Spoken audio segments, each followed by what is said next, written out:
నేను ఒకటి చెప్తా, 3 బ్యారేజీల యొక్క పునాదులు అనుమానాస్పదంగానే ఉన్నాయి. నేను ఒకటి చెప్తా, ఏమంటా అంటే, ఒక తండ్రి ఒక బిడ్డ పెళ్ళో ఒక కొడుకు పెళ్ళో చేయాలనుకున్నప్పుడు విడిపోవాలి వీళ్ళు అననైతే భారీ ఎత్తున ఖర్చు పెట్టి పెళ్లి చేయడు. అది అలా కుదురుతుంది అంతే, వాళ్ళ కర్మఫలం అంతే. అది ఆ తండ్రి కర్మఫలమో లేకపోతే ఆ కొడుకుదో కూతురుదో కర్మఫలం అంతే. ఇప్పుడు కాళేశ్వరం కూడా నాకు తెలిసి, అఫ్ కోర్స్ కాళేశ్వరంలో కమిషన్లు తీసుకోవచ్చు, లేకపోతే పర్సంటేజ్లు పోవచ్చు, కాదంటలేను. కాకపోతే కాళేశ్వరము మేడిగడ్డకు సంబంధించినటువంటి బ్యారేజ్లు కానీ పిల్లర్లు కానీ కూలాలి అని చెప్పేసి అయితే కేసీఆర్ కానీ హరీష్ రావు కానీ లేకపోతే ఇతరులు ఎవరు కూడా కావాలని చేయరు అని అయితే నా వ్యక్తిగతంగా భావన. ఎందుకు అంటే దీన్ని అందరు సమర్థించాలి. ఎందుకు చేస్తారు? ప్రతిష్టాత్మకంగా మేము చేపడుతున్నామని చెప్పేసి డబ్బాలు కొట్టుకుంది కదా కాళేశ్వరం విషయంలో బీఆర్ఎస్ పార్టీ, అప్పుడు ఉన్నటువంటి ప్రభుత్వమైనటువంటి కేసీఆర్ గారి ప్రభుత్వము.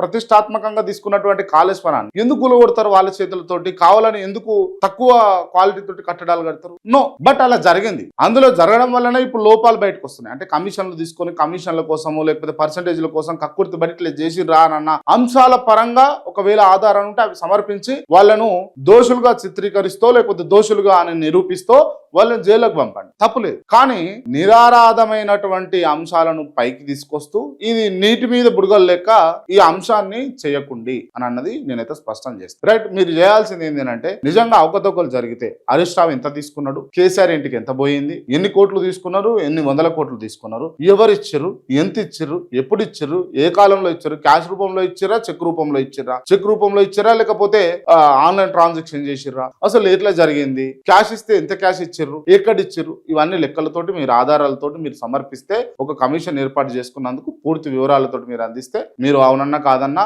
న్యాయస్థానాలు ఖచ్చితంగా గౌరవం ఉంటుంది. న్యాయస్థానాలకు మాలాంటి వాళ్లకు న్యాయస్థానాల పైన గౌరవం ఉంటుంది. ఖచ్చితంగా న్యాయస్థానాలు న్యాయం చేస్తే అందరికీ, ఖచ్చితంగా తప్పు చేస్తే తప్పే, ఎవరు చేసినా తప్పే, కేసీఆర్ చేసిన తప్పే, క్రాంతి చేసిన తప్పే, హరీష్ రావు చేసిన తప్పే, ఎల్ఐ చేసిన తప్పే, మలయ్య చేసిన తప్పే, తప్పే. సో కొంత అగ్రెసివ్ గా కొంత దూకుడుతనంతో పోతున్నప్పుడు మీరు ఏంటంటే పటిష్టమైనటువంటి ఆధారాలను పట్టుకొని పోతే బాగుంటది అన్నది నా వ్యక్తిగత అభిప్రాయం. సో ఉత్తమ్ కుమార్ రెడ్డి గారు, రైట్, నేను ఉత్తమ్ కుమార్ రెడ్డి గారికి ఇప్పుడు సందర్భం వచ్చింది కాబట్టి చెప్తా ఉన్నా, దయచేసి అధికారంలోకి వచ్చారు కదా, గడ్డను తీసేసుకోండి.